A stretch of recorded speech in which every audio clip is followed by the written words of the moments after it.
Halo, selamat berjumpa kembali dengan Sandi Sularso Low Channel. Kali ini konten saya akan memuat yaitu mengenai misteri Lawang Sewu di kota Semarang. Ya, Lawang Sewu, kalau orang Jawa itu bilang itu lawang adalah pintu ya, sewu ya, 1000 ya. Itu berhubung pintunya banyak, orang sekitar di Semarang menyebutnya itu Lawang Sewu. Ya. Kapan itu Lawang Sewu itu dibangun? Lawang Sewu itu dibangun yaitu zaman kolonial Belanda ya. Pada 27 Februari 1904 ya. Udah 100 tahun yang lalu lebih ya. Sampai 1 Juli 1907 selesainya. Nah, Lawang Sewu itu digunakan untuk apa sebenarnya dibangun itu? Lawang Sewu itu adalah kantor pusat perkeretaapian ya, kantor pusat perkeretaapian, kantor pusat perkeretaapian yaitu khususnya kereta api swasta ya, kereta api swasta. Kantor pusat perkeretaapian tersebut dibangun 3 lantai ya. Lantai pertama, kedua, ketiga itu untuk arsip ya. Itu 3 lantai tambah di bawah tanah itu dibangun 1 lantai. Yang pada zaman Belanda itu tempat tahanan-tahanan ya dimasukkan di bawah tanah tersebut. Kemudian pada Perang Dunia Kedua ya, sekutu kalah ya. Pasukan Jepang masuk Indonesia ya, menjajah Indonesia ya, mulai 1942 ya, menjajah Indonesia. Kemudian Lawang Sewu bawah tanah tersebut digunakan untuk tawanan juga. Siapa yang ditawan? Yaitu tentara-tentara Belanda yang kalah perang tersebut dalam Perang Dunia Kedua. Ya, ditahan di bawah tanah tersebut. Jadi lantai bawah tanah itu tempat tahanan yang sangat mengerikan ceritanya. Mengerikan ya, namanya tentara ya. Tentara pasukan sekutu dan Jepang melanjutkan perang Belanda, ditawan di situ ya, di lantai bawah tanah. Kemudian Jepang ini di Indonesia 1942 sampai Indonesia sampai merdeka ya, yaitu pada 17 Agustus 1945 Indonesia merdeka. Lah, apa itu? Jepang itu dibom nuklir oleh Amerika, Hiroshima dan Nagasaki tanggal 9 Agustus. 1 minggu kemudian Indonesia menyatakan kemerdekaan, yaitu 17 Agustus 1945 Indonesia menyatakan merdeka. Kemudian negara Jepang karena melihat negaranya 2 kota dibom atom oleh Amerika tersebut, yang meninggal ribuan ya, sampai kurang lebih hampir 27.000 yang meninggal di dua kota tersebut. Dan mengerikan sekali, akhirnya pemerintah Jepang menyerah tanpa syarat ya, menyerah tanpa syarat, yaitu tanggal 2 September pemerintah Jepang menyatakan menyerah kepada sekutu ya. Akhirnya tentara Jepang kembali ke negaranya. Ya, yang perlu dicatat di sini yaitu tentara Jepang yang ada di Jawa Tengah, khususnya Pantura, ya, khususnya Pantura, yaitu yang menempati di Cipiring di pabrik gula, ya, dan di kota Semarang, ya. Yang di pabrik Cipiring, ya, itu pusat sentral pasukan Jepang Angkatan Laut itu berada di situ. Dan saya mengenal salah satu pejuang melawan Jepang, yaitu namanya Pak Karno ya, Mbah Karno ya. Mbah Karno itu orang Kendal ya, sana, yang tuanya itu sering jalan-jalan ke kota Semarang dan pernah tidur di rumah saya dan mengobrol bahwa dia waktu mudanya menyerang Jepang yang ada di Cipiring kalau waktu malam hari ya, dengan bambu runcing dia membunuh Jepang, senjatanya diambil ya. Itu dilakukan tiap malam pemuda-pemuda Kendal, Cipiring dan sekitarnya. Kemudian Indonesia sudah menyatakan merdeka dan tanggal 2 September negara Jepang menyerah pada sekutu. Tetapi tentara-tentara Jepang ini yang ada di Jawa Tengah di Pantura ini tidak mau tahu ya. Dia tetap melakukan fungsi penjajahan. Dia ke desa-desa dengan halu-halu, masyarakat desa suruh mengumpulkan hasil panen padi, jagung, dan ketela dan lain-lain, suruh nyetorkan ke pusat di mana Jepang berada, yaitu di pabrik gula Cipiring tersebut ya, suruh nyetorkan ke situ. Dan saya mendengar sendiri dari Mbah Karno tersebut, beliau waktu zaman Jepang itu tidak pernah pakai pakaian yang bagus ya, menyerang pakai pakaian goni ya, karung goni ya. Katanya ya kalau tidak dicuci itu gatal sekali katanya, yaitu karung goni dia. Semua masyarakat pakai karung goni ya. Betapa mengerinya ya, dia memakan makanan yang dihasilkan di desa tersebut. Tiap malam dia melakukan gerilya menyerang tentara Jepang tersebut. Kemudian setelah September lebih ya, tentara Jepang ini tidak mau pulang ke negaranya.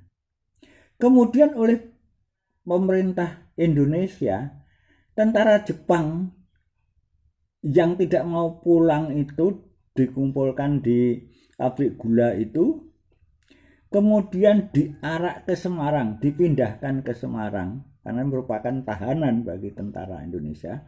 Dipindahkan ke Semarang, dibulu ya, dibulu ya, ditahan di situ ya, dengan dikawal dari Cipiring ke Semarang itu oleh polisi Indonesia. Kemudian tentara Jepang ini mendengar yaitu bahwa orang Jepang dan masyarakat Jepang yang ada di kota Semarang dan sekitarnya ditahan, ditempatkan di Lawang Sewu dan tempat-tempat yang sekitar situ. Kemudian tentara Jepang itu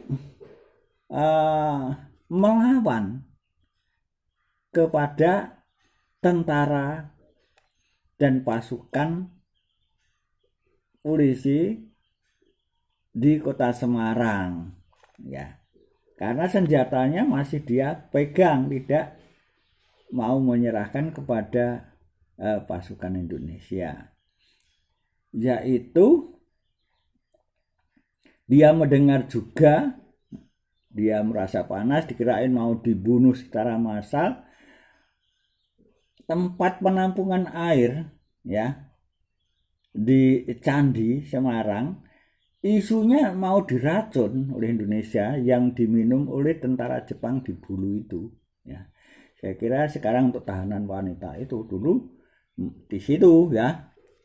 Kemudian tentara Jepang menyerang yang jaga-jaga di Lawang Sewu tersebut untuk membebaskan, yaitu tentara-tentara Jepang dan warga Jepang yang ditahan di situ. Akhirnya terjadi peperangan, ya, disebut pertempuran 5 hari di kota Semarang. Itu dimulai 14 Oktober, ya, berperang dengan pasukan-pasukan Indonesia, tentara dan polisi, dan seluruh pemuda di kota Semarang terpanggil untuk turun dengan senjata apa adanya, bambu runcing, ya, senjata senapan, turun ke peperangan, ya, pada siang dan malam hari di sekitar Tugu Muda itu, ya. Luar biasa ini anak muda Semarang ini, menurut saya pribadi sebagai pahlawan ini, pengusir penjajah. Karena apa? Pemuda Indonesia ini merasa terpanggil untuk mengusir penjajah Jepang ini karena Jepang itu tidak menghargai Indonesia yang sudah merdeka tanggal 17 Agustus. Tidak menghargai dia. Tidak mau pulang ke negaranya. Tanggal 2 September sudah menyerah negaranya, tapi tidak mau pulang, malah dia tetap menjajah di Indonesia. Ini rakyat Indonesia, khususnya pemuda dan pasukan tentara dan polisi Indonesia, bersama-sama melawan Jepang yang melakukan serangan tersebut. Pertempuran sampai 5 hari di kota Semarang, ya. Akhirnya sampai tentara Jepang kalah, menyerah, ya. Saya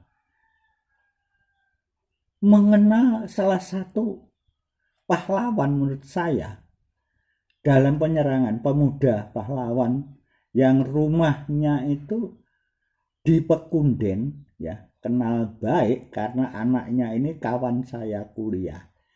Namanya Pak Herjono, Pak John saya memanggilnya. Dia adalah pasukan ikut turun menyerang Belanda di sekitar Tugu Muda tersebut sampai pasukan Jepang menyerah dan akhirnya pulang ke negaranya. Sebagian yang banyak yang mati, ya. Terus kemudian pemuda Semarang yang almarhum dalam mengusir penjajah Jepang itu dikubur di Lawang Sewu sebelah kanan di belakang kereta itu, ya.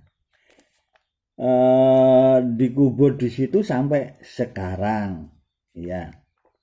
Jadi betul-betul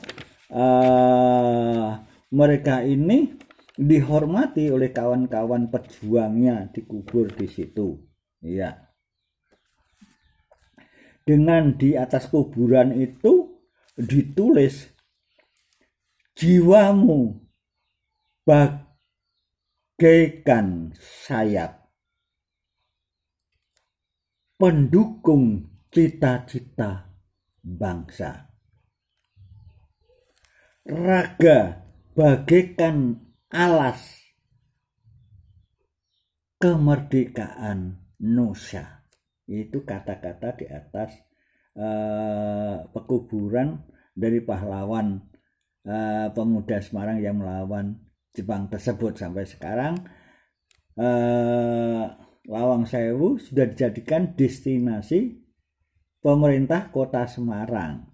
Jadi sudah dirawat sedemikian rupa, bersih, tidak menakutkan. Kalau malam dipasangi lampu-lampu semua, ya, kecuali yang tidak boleh adalah lantai bawah, ya, dan lantai atas. Semua dipasangi lampu-lampu, kelihatan suasananya sangat cerah sekali. Dan di dalam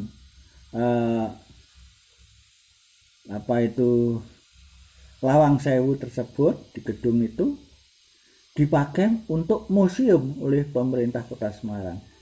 Museum, kantor kereta api dan kereta api, ya. Di dalam dan di luar bangunan Lawang Sewu tersebut, ya, sebagai heritage yang dipelihara oleh pemerintah Kota Semarang. Tiap malam, jadi banyak pemuda-pemuda yang datang ke situ, baik dalam kota, luar kota, melihat suasana museum, dan banyak yang foto-foto dengan kawan-kawannya, ya. Di situ juga di Tugu Muda, ya. Selanjutnya setelah tentara Jepang tadi 5 hari sudah kalah bertempur, pulang ke negaranya, yang meninggal dikubur di Semarang dan sekitarnya, ya. Itulah menurut saya apa yang dilakukan pemuda dan tentara dan polisi yang ada di Kota Semarang dan Pantura ini. Pemuda yang turun ini saya jui pahlawan yang sangat luar biasa. Mereka dengan senjata apa adanya menyerang. Padahal Jepang punya mortir, punya senjata yang bisa menghancurkan beberapa orang, ya. Sampai sekarang ini ada bekas dikena mortir, yaitu di lantai 3 pojok kanan, kalau dari sebelah naik, sebelah kiri, ya, itu meleot, ya, cagak besinya itu kena mortir. Itu salah satu buktinya. Demikian saudara sekalian, bahwa Jepang dalam pertempuran di Kota Semarang itu, menurut saya tadi sudah saya sampaikan, betul-betul tidak menghargai Indonesia yang sudah merdeka. Tanggal 2 September pemerintah Jepang sudah menyatakan menyerah kepada sekutu, tapi pasukan Jepang yang ada di Jawa Tengah, khususnya di Pantura, tidak mau pulang, tidak mau menyerah, malah menyerang pasukan-pasukan dan rakyat Indonesia. Ini yang membuat pemuda Semarang dan sekitarnya jadi marah, ya, kepada tentara Jepang tersebut. Demikian saudara sekalian, sekilas dari suatu pertempuran dan keadaan tentara Jepang setelah Indonesia merdeka, yang begitu gigih tidak mau menyerah, yang khususnya di Jawa Tengah, di Pantura. Padahal negaranya sudah menyerah karena 2 kota sudah dibom Amerika, menyerah tanpa syarat. Dia berusaha tetap mau menjajah dan akhirnya tetap toh kalah. Demikian saudara sekalian, terima kasih atas perhatian saudara. Semoga apa yang saya sampaikan buat gambaran di Semarang dan sekitarnya. Pemuda-pemudanya adalah pahlawan dalam mengusir penjajah, khususnya yang terakhir adalah Jepang, yang sebelumnya adalah penjajahan Belanda. Luar biasa. Terima kasih, sampai jumpa pada produk Sandi Suar Solo Channel yang akan datang.